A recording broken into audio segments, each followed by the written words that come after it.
তুমি যেহেতু উত্তম কুমারের নাতনি, তো আমরা তো উত্তম কুমার সম্বন্ধে জানতে হ্যাঁ চাইবো। তুমি হ্যাঁ শুনেছো, তুমি তো ছোট হ্যাঁ, ছিলে, আমি অতটা সবই আমার জানবে না, শোনা। কিন্তু হ্যাঁ তুমি তো শুনেছো সব ঘটনায়। সুপ্রিয়া দেবীর সঙ্গে একটা সম্পর্ক ছিল, হ্যাঁ আর তো সেইটা সম্বন্ধে যদি তুমি একটু কিছু বলো। হ্যাঁ, দেখো, ইন্ডাস্ট্রির যারা লোকজন আছে তারা একভাবে দেখেছে, মানে হুম এক একটা সম্পর্ক এক একভাবে দেখা হয়, জানো হুম ভালো করে। তো ইন্ডাস্ট্রির লোকজন বা বন্ধু বান্ধব যারা, মানে দাদুর যারা বন্ধু বান্ধব বা সুপ্রিয়া আন্টির বন্ধু বান্ধব যারা, আমি ওনাকে আন্টি দিদু বলতাম। হুম তো সুপ্রিয়া আন্টির যে বন্ধু বান্ধব তারা একভাবে দেখেছে, হুম দাদুকে ওখানে থাকতে দেখেছে, গান বাজনা করতে দেখেছে, ওখান থেকে আসতে, বাড়িতে একটু কোনো প্রবলেম হলো ওখানে থাকলো, হুম বা ওখানে ম্যাটারটা সলভ করার হুম চেষ্টা করলো।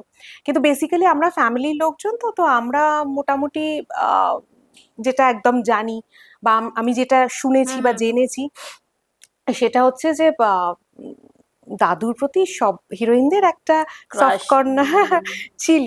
তো সুপ্রিয়া আন্টির একটু বেশি ছিল, বেশি। এবং সেটা দাদুর দিক থেকেও খানিকটা হলেও অল্প এসেছিল, হয় হুম। না একটা হ্যাঁ হ্যাঁ হ্যাঁ। একসঙ্গে কাজ করতে করতে ওই ব্যাপারটা এসেছিল।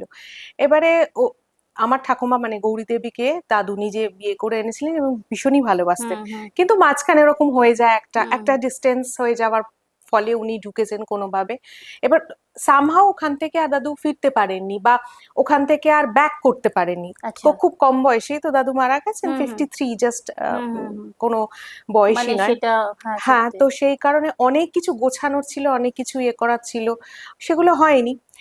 সুপ্রিয়া আন্টির ক্ষেত্রে যেটা হয়েছিল যে যেহেতু ওখানে মারা স্ট্রিটের বাড়িতে ওটা দাদুই করে রেখেছিলেন যে ওখানে থাকতেন, এবং সুপ্রিয়া আন্টিরও তখন থাকার একটা ব্যাপার ছিল, তো উনি বলেন ঠিক আছে আমরা একসাথে এখানে, তখনকার দিনে আর কি লিভ ইন ওই হুম টাইপের হুম একটা হুম ব্যাপার, হুম। মাঝে মাঝে ওখানে গিয়ে থাকছে। তো ওনারা কি লিভিং এ তো থাকতেন?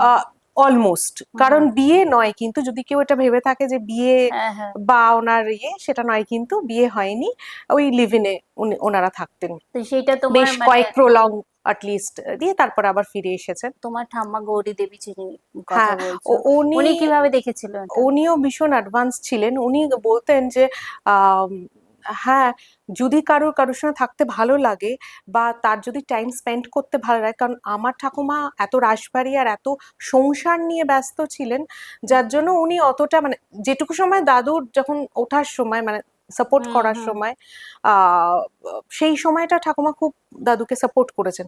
এবার তারপর হতে হতে বিভিন্ন হিরোইনের সঙ্গে একটা, মানে বন্ধুত্ব হুম এরকম হুম একটা, হুম আমি বলছি না এটাকে যে ইনভলভমেন্ট, হুম হুম ইনভলভমেন্টটা অন্য জিনিস, হুম মানে একটা প্রেমের সম্পর্ক, হুম একটা স্পেশাল সম্পর্ক, হুম সেরকম কিন্তু নয়, কিন্তু বন্ধুর মতো সম্পর্ক অনেকের সঙ্গেই ছিল। তো তাদের দিক থেকে সেটা একটা, এবং সেই সময় সুপুরুষ বলতে একমাত্র উত্তম কুমার। হুম হুম। তো এখন সৌমিত্র দাদু অনেক পরে হ্যাঁ হ্যাঁ। এসেছেন, তো সেই কারণে সবাই আর কি প্রেমে পড়ে যেত। তো এরকম অনেক ইনসিডেন্ট আছে, আমার বাড়িরই ইনসিডেন্ট আছে, আমি সময় পেলে নিশ্চয়ই বলবো।